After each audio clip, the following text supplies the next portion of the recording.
Welcome everybody to the regular Thursday Refuge Recovery lecture discussion, which started as a book study, really. We're going through the text, and I've been doing some commentary, and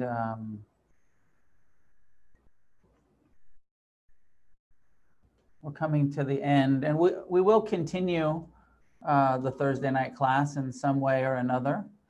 We're thinking about maybe doing some inventory workshop kind of thing, or doing some sort of continuation for the Thursdays. Maybe we'll go back through the book again, we'll see. But last week we completed the first 87 pages, which is really the core of the program, the Four Truths and the Eightfold Path. And now there's a couple chapters left, which are kind of commentary chapters. And then there's the personal stories, which we probably won't go into and actually need to be updated, since not many of those people are very involved with the refuge process anymore. Be good to get some stories from some of you who are committed and connected to this path of recovery. I like this chapter. It's short, just a couple pages, but I think it will lead to some interesting discussion tonight. Chapter 13, the path to heartfulness. As we walk the path of refuge recovery, we gradually uncover a loving heart. This is a process of awakening and healing that could be seen as analogous to an archaeological dig. In the early days, we remain on the surface. Mindfulness is our most important tool in the beginning, and it will give tremendous relief. It acts like a metal detector that allows us to know that there are precious treasures beneath the ground. Mindfulness is also the shovel that begins the excavation. But as we begin to dig, we will likely first encounter all of the layers of sediment that were covering the heart. The heart practices are further refining of the soil. We may begin to sift through the rubble, hoping to immediately find treasure. But in the early days, we may end up feeling more unsettled during compassion and kindness exercises, because we are just uncovering all of the skeletons that had been buried over the years of our addiction. We have probably become quite skilled at covering the insecurity and reactivity of our life, burying our hearts deeper and deeper. At the same time, each meditative effort of mindfulness, forgiveness, kindness, or compassion is another shovelful of dirt, each one getting us closer to the forgotten truth of our heart. Perhaps at times, the heart practices can be seen as an even finer instrument of archaeology, like the brushes that are used to gently sweep away the remaining dust, covering the treasure of our own heart. Meditations are versatile. Sometimes you need a shovel doing the heavy lifting, and at other times you need something gentler, very subtle and refined, to simply dust off the heart. But as we know, sometimes uncovering an ancient city can take a lifetime. There is no timetable that we can count on. There is no guarantee that we will reach the forgotten treasure of compassion anytime soon. What is promised is that it is there, waiting, and at times we can hear it calling out to us, begging to be uncovered. The path of refuge recovery, if followed correctly and with persistence, will always lead to the recovery of our lost love and compassion, one scoop at a time. We feel that it is only fair to also offer a warning. The path to uncovering our heart's positive qualities is a radical one. It is fraught with the demons of the heart-mind that in Buddhism we call Mara. Mara is the aspect of heart-mind that creates roadblocks, gives excuses, procrastinates, and urges us to avoid all the unpleasant mind states that accompany the healing of awakening. Mara is the inner experience of all forms of addiction, greed, hatred, and delusion. Mara will attack with vengeance at times. For by committing to the heart's liberation, we are committing to facing Mara directly. The Buddha spoke of his battle with Mara, and victory over Mara was won with the weapons of love and compassion, equanimity, and appreciation. After the Buddha's initial victory, Mara did not give up, however. Mara continued to live with the Buddha throughout his whole life. The Buddha was constantly vigilant, always meeting Mara with a loving awareness, always disarming him with the heart's wisest responses. We too can live a life of responding wisely to Mara, to our addictive patterns, and to the pain of our past. Everyone has the ability to recover, love, forgive, and be compassionate. Ability is our birthright. The only issues are desire and willingness. Most people would readily confess the desire to be free from the addictions, hatred, anger, and fear that they live with. Although there are those of us who've been so badly injured or confused that they have lost all hope. Some of us have even created a belief in hatred as noble and necessary quality. Our experience shows us that even the most deeply wounded and confused hearts are healed when the principles outlined in our program of recovery are applied. We welcome you to the Refuge Recovery Way. If you follow this path, you will free yourself from all the unnecessary suffering of addiction, and you will inspire others to do the same. The practices in this book are not a quick fix. They are a map to a hidden treasure. You will have to do all the digging yourself, hopefully with the support of teachers and community, but it is ultimately up to you to do the heavy lifting or letting go as it may be. Your life will transform as ours have, and together we will create a positive change in this world.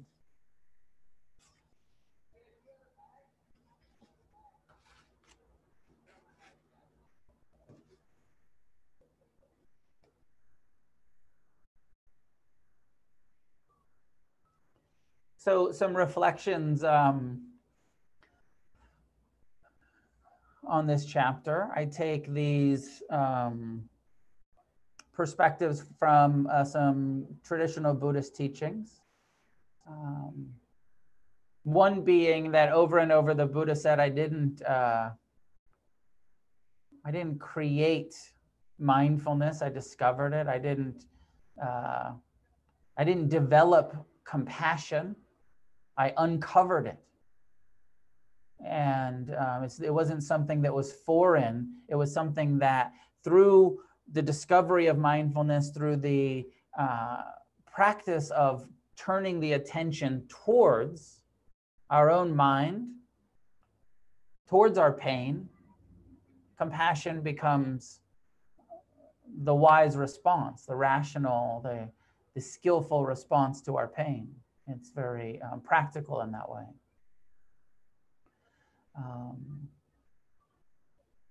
This perspective of Mara. So that uncovering, the sutta that the Buddha, that's kind of closest to this, what I'm reflecting on here, is called the city. And the Buddha says something like, it's as though I was wandering, lost in the jungle, lost in the thicket.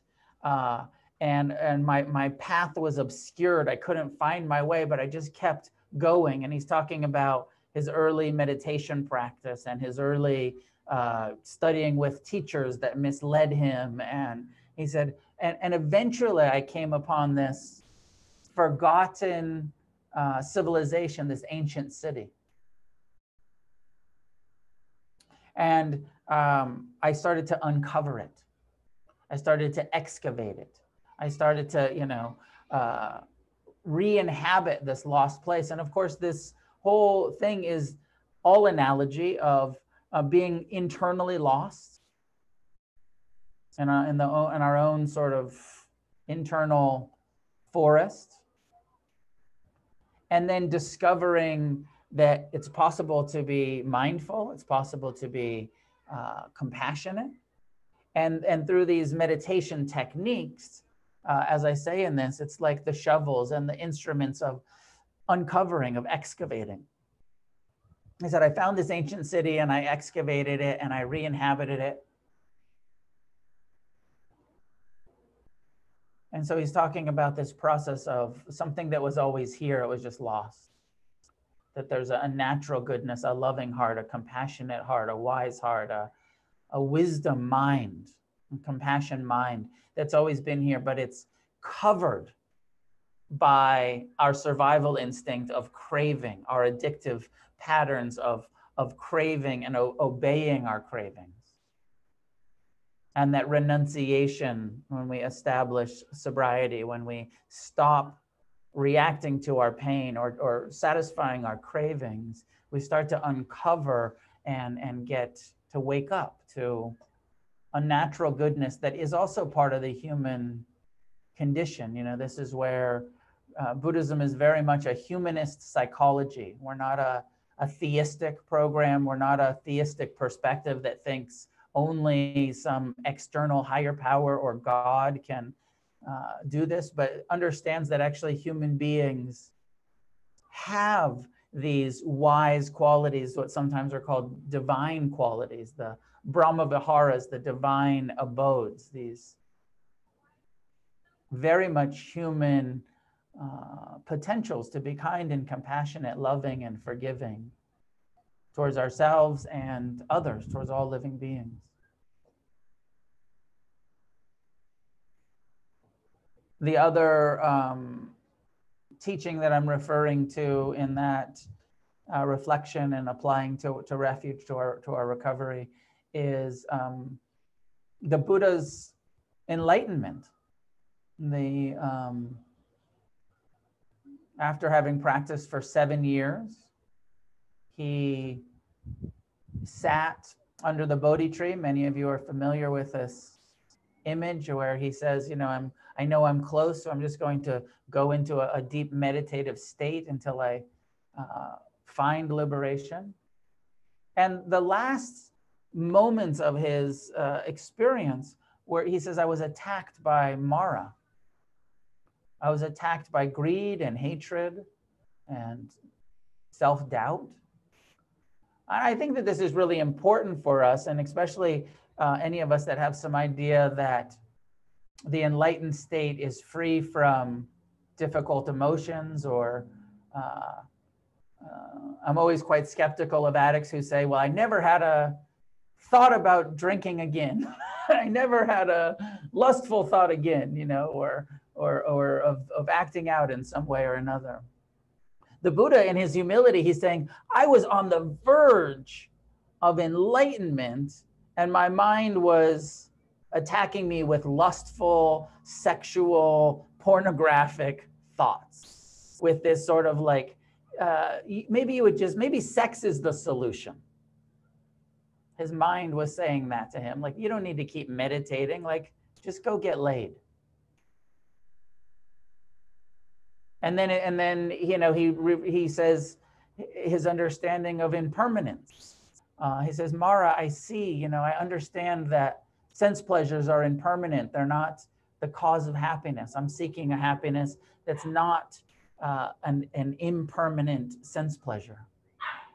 I want something more. I want something more sustainable than sense pleasure. And then Mara attacks with anger and violence and hatred. So he's sitting there on the verge of awakening, and his mind is resentful, is angry, is attacking him. He says it's like arrows and spears, and I was being, this violent internal attack. He said, but I had learned compassion. So I was able to meet that mind state. I was able to meet the armies of Mara with compassion and forgiveness. Rather than anger and hatred, I radiated compassion towards those mind states. And the final attack, and what's often considered sort of Mara's last weapon, was self-doubt, was unworthiness. Again, so important here for all of us that sometimes feel unworthy, that sometimes feel insecure, that sometimes feel, and we think, well, maybe we're not doing it right. On the verge of final liberation, the Buddha is saying, my last thought was, who the fuck do you think you are? Mara attacks with this self-doubt.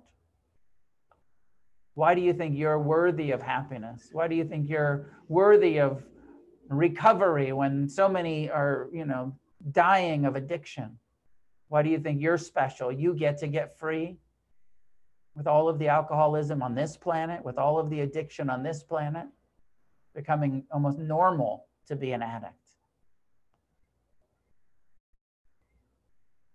And, and the Buddha touches the earth in this gesture. If you ever see the image of a Buddha statue where one hand is in his lap and one hand is touching the earth, which is a common sitting Buddha mudra. The hand positions are called mudras. He's touching the earth. He says, and the assumption that touching the earth meant that I'm part of this planet. I'm part of these four elements, and that I'm not special, and that none of us are special, but that all living beings have the ability and have the worth and the capacity to wake up. And that is not some special quality, that it's part of our human potential. It's part of what we're able to do here in these bodies, with these minds. We can train them to see clearly and to respond wisely. We can stay sober, we can stay in recovery, we can heal, and we can wake up and get free. And that it's something that all living beings have the ability to do. And again, the Buddha, there's this phrase here where the Buddha says, I've seen through you, Mara, oh house builder, he calls. And really it's the ego, right? That kind of way that our mind creates this sense of I, me, mine, my lust, my anger, my insecurity. And he says, I've seen through how the mind creates these insecure, this unworthiness, this anger, resentments, clings to the past, craves for sense pleasures. He says, I've seen through you and you will not have power over me anymore. And in some translations, he says, I banish you. You ever do that to your own mind? You're like, we're breaking up. I'm done with you.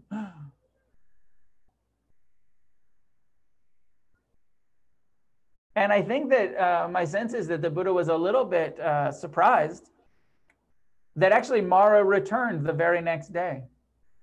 Fully enlightened being. No more clinging, no more aversion, no more self-delusion. Meeting all pain with compassion, meeting all pleasure with non-attached appreciation, right? This is the highest goal of human life attained. Peace, nirvana, recovery. He had recovered his natural goodness. We all have this potential, but had to continue to live with a mind that judged, that criticized himself, that Mara attacked, had to continue to live with the human condition. Enlightenment, awakening, recovery doesn't get rid of our emotions, doesn't get rid of the human mind. It doesn't get rid of the ego, but it shifts our perspective. It shifts our attitude. It shifts how we respond to those difficult emotions, to those unpleasant thoughts. And the Buddha's response every time was, I see you, Mara. Imagine how different your life would be, your happiness would be, if when your mind gave you bad advice, you just turned towards your own thoughts and said, I see you. When your mind, was judging, was comparing, was craving, and it was not an appropriate desire to satisfy. And you just said, I see you. When your mind was getting angry, resentful, hateful, venomous, and you were able to just turn towards your own mind and say, I see this pain that's being covered with anger, or this fear that's being covered with resentment, or this hurt that's being covered with ill will. I see you, Mara. So I share these perspectives. I think these, in my own recovery, these have both been very important pieces of the puzzle, to let go of the expectation that eventually my mind is going to be perfect, and live with the acceptance that the human mind is imperfect, and that it's really about how we respond to, we still have to live with these instinctual drives of craving and aversion and self-centeredness. It's just part of having a nervous system and a mind. But that mindfulness gives us the ability to respond rather than react. And that what we are uncovering, what we are recovering, is something that's always been here. A friend of mine, after reading this chapter and hearing this perspective, he said, maybe we should call it uncovery instead of recovery. Maybe that's what we're really doing here, that we're not recovering from a disease. We are uncovering something that has been obscured. And that all of the years of drinking and using and process addictions, we're just layering more avoidance, more layers of sediment on top of that which our Four Noble Truths and Eightfold Path helps us uncover, helps us gain access to, reconnect with. Now, if you're like me, when I was new and I heard these perspectives, I was skeptical. It's okay to be skeptical. I didn't feel like there was a lot of goodness in me. I felt like mostly mindfulness showed me that my mind was afraid and self-centered, and I didn't see much kindness and compassion in there in the early days. I was talking to a member of our program earlier today. He was talking about in his first year and trying to do forgiveness and all of the resentment or all of the resistance to the forgiveness practice. And I was sharing with him that was my experience too. For the first couple of years of doing forgiveness, it felt like I wasn't getting anywhere. And if anything, some of those, that perspective that I shared in this chapter of like excavating, it's just the skeleton yard. Like all I was seeing is how angry I was, how resentful I was, how self-centered I was. Uncovering skeleton after skeleton, or the trash heap of my life. But that some months and years into it, some of that starting to be alleviated and be sifted through and forgiven. And the forgiveness practice and the compassion practice becoming more genuine, more sincere, and more of a feeling rather than just some phrases I'm saying in meditation, more of an experience. So some of my reflections and commentary on this chapter 13 of our program, of our book, and love to open up to some dialogue with you, the Sangha.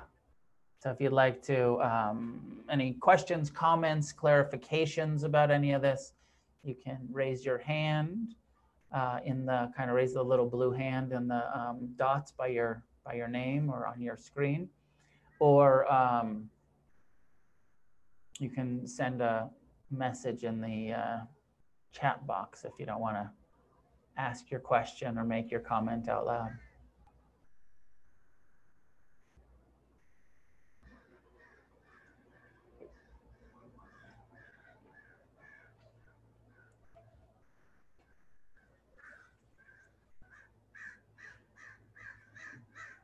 Russ, go for it. You can, yeah. I unmuted myself. Thanks, Noah. That was great. Mara, obviously, I guess it's a metaphor. It's not a not a being, and it's a metaphor for something in our mind, like maybe the shadow self or something like that in psychological terms. But I wonder, would it be helpful to also think of it as other people who present challenges to us? Can Mara inhabit other people, or is it more our interpretation of other people, or both, or neither?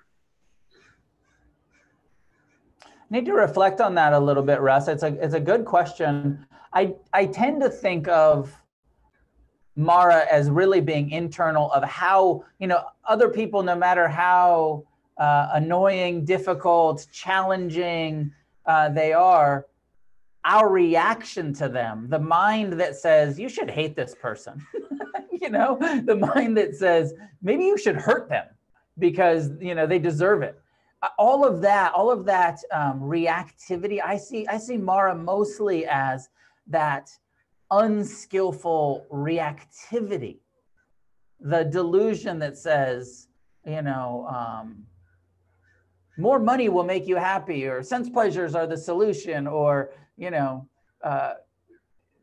destroy the enemy. Violence is the solution. I tend to see Mara as mostly internal.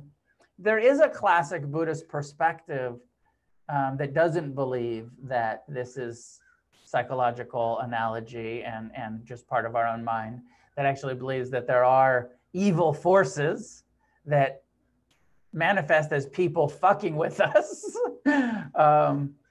But even if that's the case, still our own practice is, how do we respond, right? The Buddha doesn't get pissed off at Mara. He has compassion for Mara every time. He, says, actually, we have the ability to have such great level of patience, great level of kindness, great level of compassion and forgiveness, that whether it's internal, our reaction, or it's external, some, people or situations, the solution comes back to, it's not that personal. Compassion is the right approach. And, it's not worth clinging to. Does that make sense to you? Yes, thanks. Welcome. Question here says, besides building a meditation practice, what tools in this program are most useful for starting out to handle the strong emotions that come up in early sobriety? Meditation practice, community. In order to handle the strong emotions, we need support. You need a whole bunch of people that you can talk to, that you can connect with. And so we get that through the meetings. And meeting people at the meetings right now, it's mostly online. So coming to lots of online meetings and reaching out and saying, hey, I'm new, or I'm, I need to connect. The inventories, which will give us more awareness of what's underlying the addictive tendencies, and more awareness, what's fueling the strong emotions. Get a mentor. And then as soon as possible, be of service to others. And if you don't feel like you're at the place yet to start mentoring, volunteerism, just being, we have to get out of our own self-centeredness and help and be generous. Generosity is a core principle. Service is a core principle. So, it's what we call Sangha, the inventory process, the meditation practice, service work. That will be the greatest support to what we're doing here in Refuge. Thanks so much. Welcome.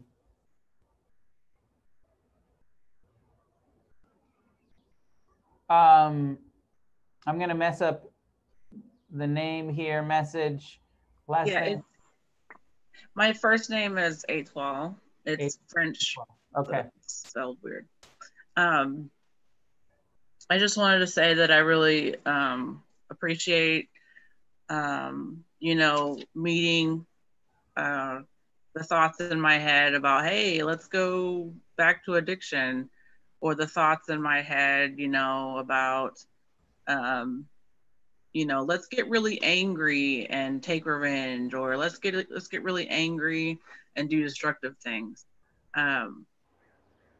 Just meeting that with love and compassion, that was a really good point for me to hear. And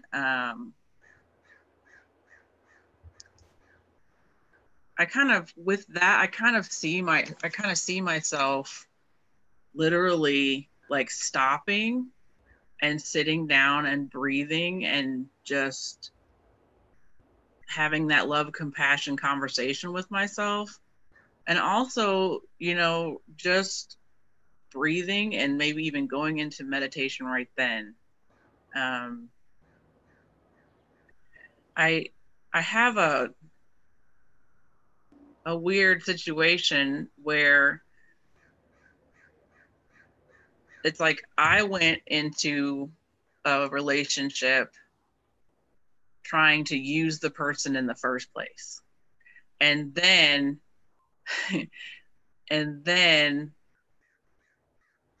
the end of the relationship, I get a comment from them about, why they don't like me. And it was kind of shamey, the comment they made. And I'm struggling. I'm like, okay, well, first of all, you can't say anything because you did something wrong. And then the other thought was, I don't want to be this person's friend because they shame me. I'm having this inner struggle. And I was wondering if you had anything to say about, like, should I put up walls and be like, no, you're not my friend anymore? Or should I just have a conversation with this person? Just wondering how you would handle a situation like that. Thank you. And I'll first comment, I like what you were saying about that pause. That when our mind is giving us, when Mara is attacking, how appropriate it is to pause and try to turn towards compassion. Try to say, I see what's happening here. I see the bad advice my mind is giving me. And the more you develop mindfulness, which will lead to seeing how impersonal much of those thoughts are, the more you develop kindness and compassion, the more there will become a natural response where you're like, no, no, no, Mara, not taking the bait, not getting hooked, you know, so that will happen more and more naturally. For the second piece, first, the last part, which is the ouch that you experienced, tending to our own ouch with some compassion. And like, oh, that hurt, ouch. What's the wise response to feeling wounded, feeling injured, feeling offended, feeling, tending to it with compassion, even if we set ourselves up for it. Still, pain is worthy of our own compassion, right? Not doing that thing that we do, which is like, well, I set myself up for it, so I don't get to feel hurt. Like, no, I still get to feel hurt, even if I had a part, even if I, as you said, you know, did something unskillful in the beginning. Still, tending to your own pain with compassion.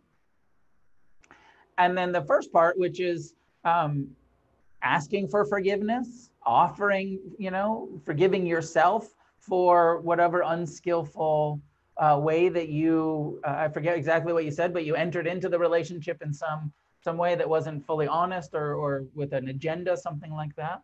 So you forgive yourself. You say, you know, I fucked up and I'm trying not to do that. And I forgive myself for that. Not letting, you know, not dismissing it, taking full responsibility, but also forgiveness. And then with the forgiveness and the compassion, then you get to decide, looking not through the lens of resentment and guilt, right? Because the forgiveness will help alleviate the guilt and the compassion will help alleviate the resentment. Then you get to look at this person and you say, is this somebody I want to be in relationship with? Do I want to be friends with this person? Is this, you know, and then you get to decide, no boundary here. That's, you know, or you get to decide, yeah, with some forgiveness and some compassion, they're actually kind of a good person. And, you know, they're not, you know, it is somebody that I want to be friends with. So you get to decide that, but not deciding it out of the hurt, just deciding it from a more stable place of compassion and forgiveness. I hope that's helpful. Yeah, that's very helpful. Thank you so much. Welcome.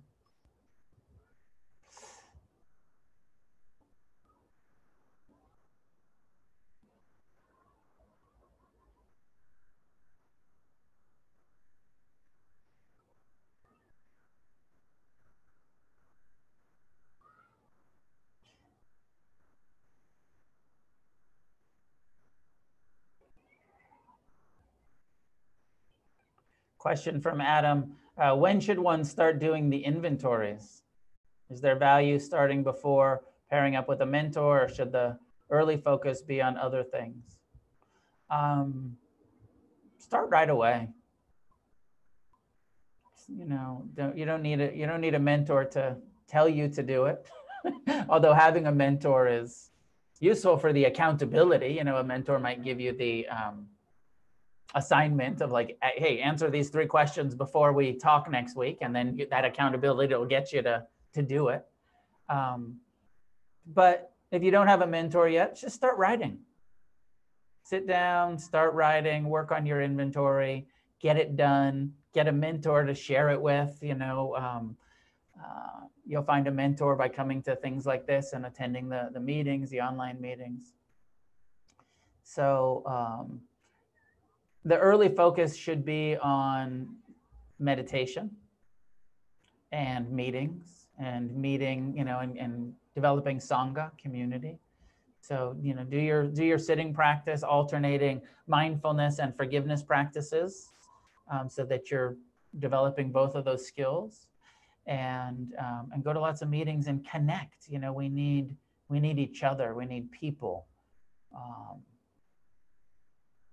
but never too soon to start doing the uncovering work, the excavating work that inventory is meant to be.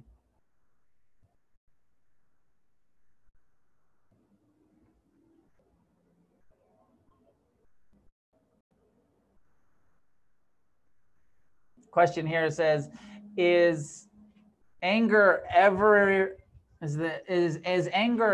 okay? I am fostering my drug addicted nephew's daughter, and he is fighting me to take her from me, and I really want to punch him in the face. The anger issue is not getting better for me. Yesterday in the sitting with Mara practice, I literally felt sick.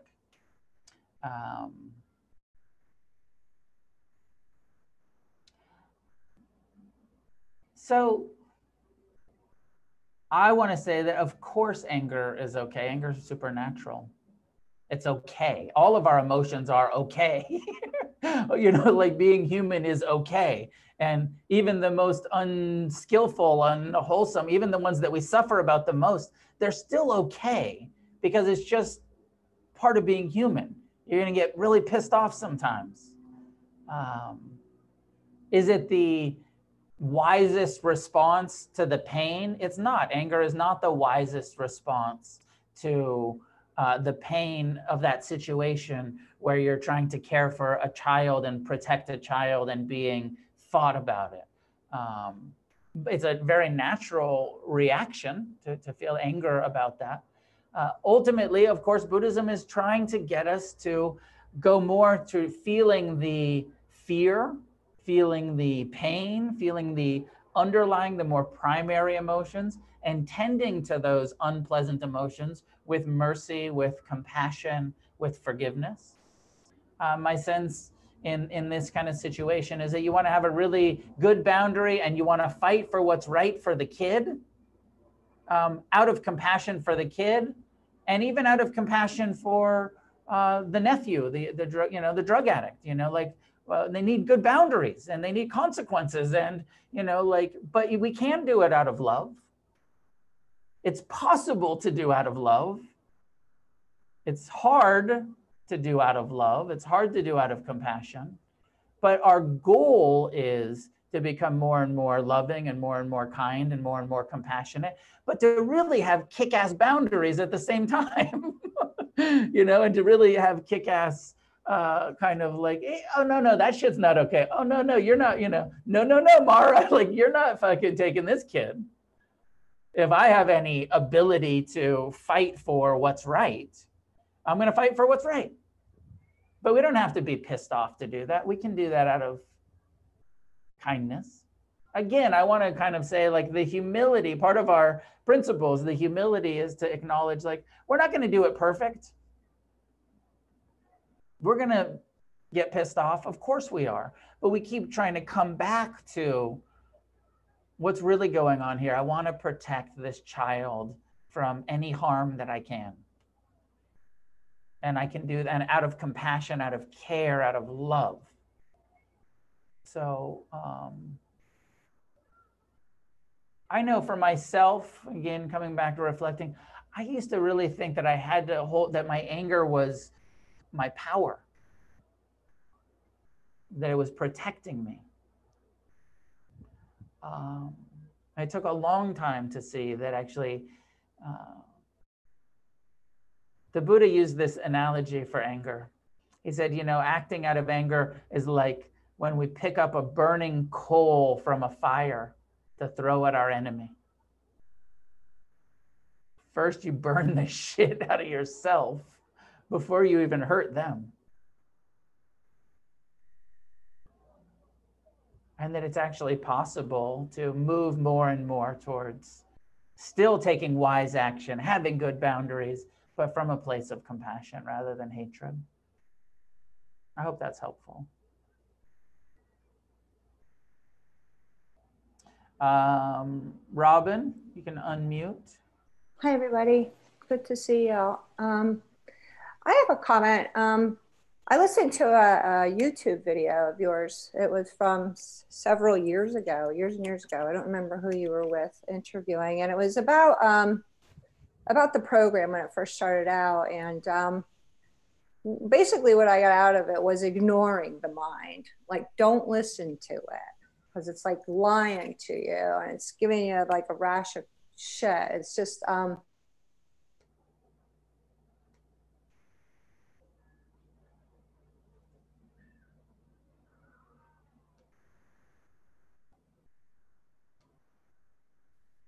was I muted that whole time? Yes, I'm sorry. I tried to lower your hand and I hit mute on accident.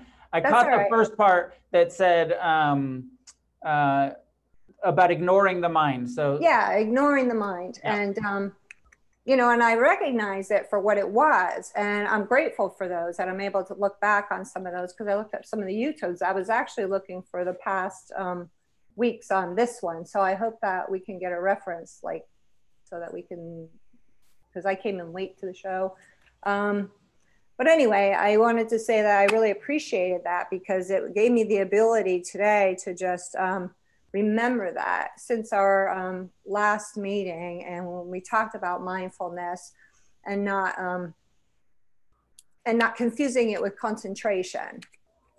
That was a big aha. You know, I really kind of stuck with me. But having this discussion today, and I had not read ahead at all, so noticing that ignoring that yada, what's going on there and what the mind is telling you is what I'm understanding it is that Mara, that load of crap that my brain is trying to tell me in ways to react. Now, as far as compassion is concerned, I know inherently that compassion is always the appropriate response whenever I'm agitated or somebody's angry. And I could help, you know, friends and people and clients and whatnot, you know, with that aspect. And they're grateful for that, you know, to respond with compassion. The biggest challenge, I think, is what you were just talking about, is responding with compassion to myself.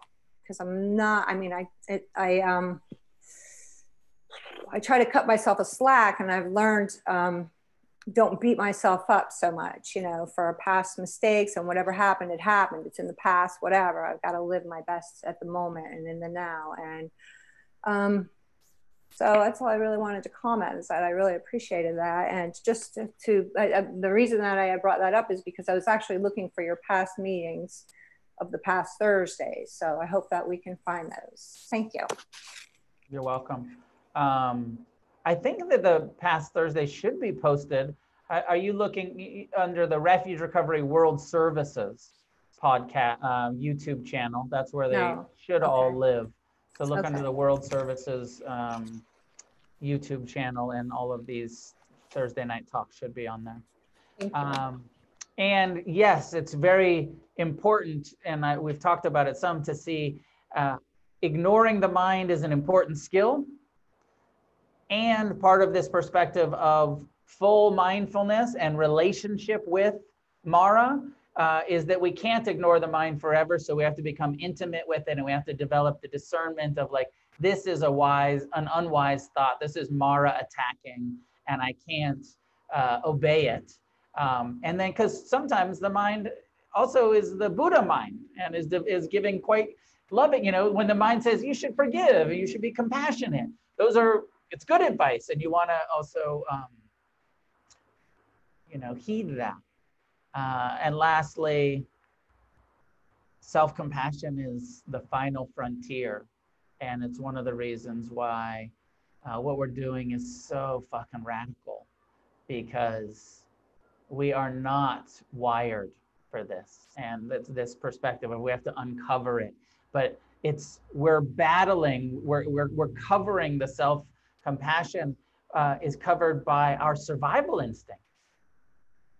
You know, we're just not born with it. We have to develop it. We have to uncover it. We've got to, the meditation to create those neural pathways takes some real time and some real effort.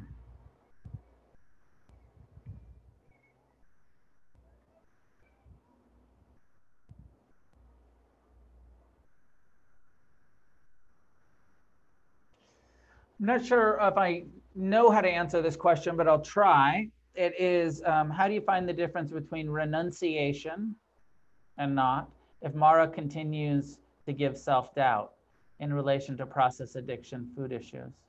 I'm not sure I completely understand the question. If it's about, you're going to have to clarify this for me if I'm not addressing it correctly. But I feel like sometimes what happens is we're quite clear about our addictions. And, you know, clear enough to establish abstinence.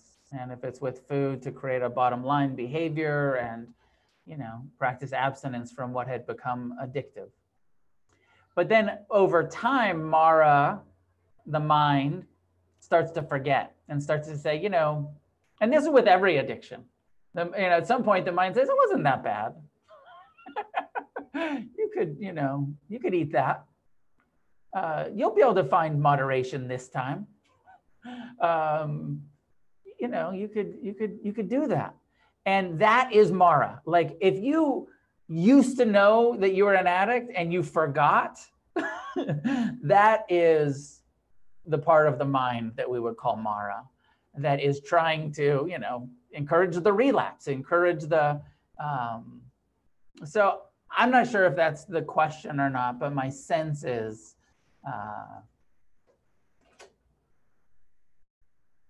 if you have come into recovery, you've come into recovery for a good reason, and you've established abstinence and continue that process of abstinence and recovery. Now, here's another piece, and I don't know how many people can relate to it. So again, I'll reflect on my own experience. My experience is I got sober when I was 17 years old. I've stayed sober for the last 32 years. So of course my mind says, dude, you were a teenager. Maybe you could smoke crack responsibly now as an adult. Of course my mind says shit like that, because it's just what the human mind does. It's just what Mara does. It, you know, it's looking for the loophole. It's looking for the, so I think part of that is we just have to live with that sort of doubt. You know, I feel like very few people have zero doubt about, you know, their addiction. Maybe some of you feel like you burned it down for so long, there's no doubt about your alcoholism, your addiction, your food addiction, however it's manifesting. The Dharma, if you really get a taste of the Dharma, if you really get a taste of liberation, then it doesn't matter. You know, that doubt about whether or not, you know, the food is still an issue or the drugs or the alcohol or whatever is, it actually doesn't matter, because when you start to get a taste of mindfulness and living life sober, living life awake, and having the ability to wisely respond to the world and to your own mind and to your own emotions, then it doesn't matter, because whether you are an addict or not, you're still going to practice renunciation. There's still going to be a level of the fifth precept, which is that we abstain from the use of substances that lead to heedlessness. So a sober mind. And I know it's more difficult, it's more subtle with food than it is with drugs and alcohol. But, you know, a life free from sugar, probably pretty good for all of us, whether we're addicts to sugar or not, right? So if it had become, you know, or maybe it's not sugar, maybe it's something else. Nothing wrong with continuing renunciation is sort of is my perspective, is that like quite good to continue, even if there's some doubt about whether you could return with some balance. Probably a better idea to continue with renunciation. Okay, I've got time for one last question. Lydia. Hi, thank you for calling on me. 1 second. I had a question about when you were talking about Mara. If I left anything, I'll just call you later. So I noticed like so my clean day is like on the 1st of September. So like every month around the 1st, or like every month at the end, like the last week, like I get, like using dreams, and I get cravings and urges. And I've been using like meditation and doing a lot of Refuge Recovery meetings. But I was wondering, like, is that normal? Is that kind of what you're talking about? Like Mara is like just another form of like pause or triggers, or like, and is this going to happen every month on the 1st? Like I'll have a year in September on the 1st, but I feel like every 6 months, like, then you get to the 8th month, and then it's just, am I going to have to do this like my whole life? Like, I don't really know. And what's like an appropriate way to handle like, yeah, I see you, you're over there, you're doing your thing, but I'm over here, So that's what I've been trying to do, but it's just like uncomfortable, you know what I mean? Like, Totally. Like any suggestions? I know this chapter has been really helpful for me, but yeah. I Well, of course, I don't know the answer of, how long that's going to persevere for you or for any of us. And we're all sort of on different trajectories with the process. Some people report that, like, they never have the cravings, and that they were just done. And some of us, report that it's an ongoing kind of thing that the mind suggests, and that we just don't obey it. So I don't know how long it's going to persevere for you. My sense is with time it will lessen. My experience has been over the years it becomes less frequent and less intense. And that it's really about how we respond to it. One is this perspective, which is with mindfulness, I see you.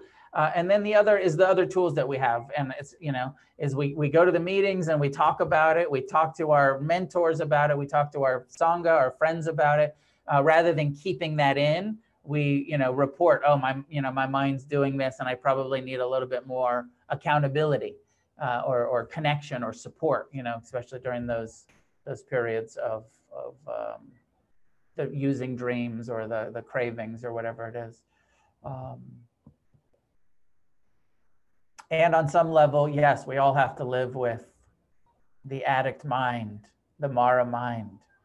And we can stay sober, and we can stay free, and we can stay the course, and tolerate those unpleasant thoughts and see them as unpleasant thoughts that we don't have to obey.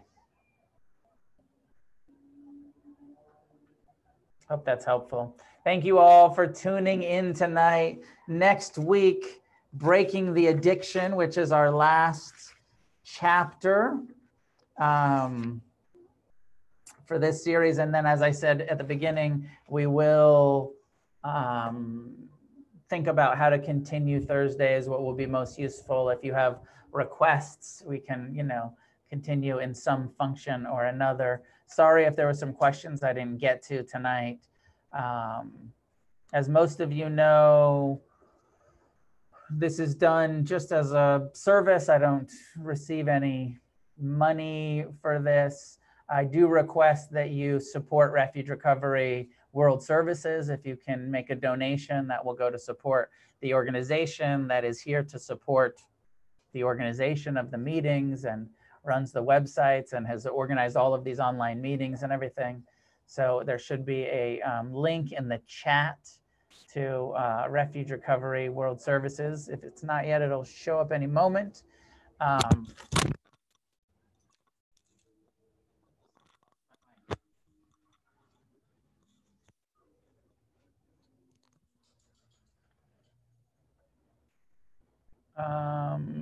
Well, you can go to the refugerecovery.org to donate. If you're able to do that, please do.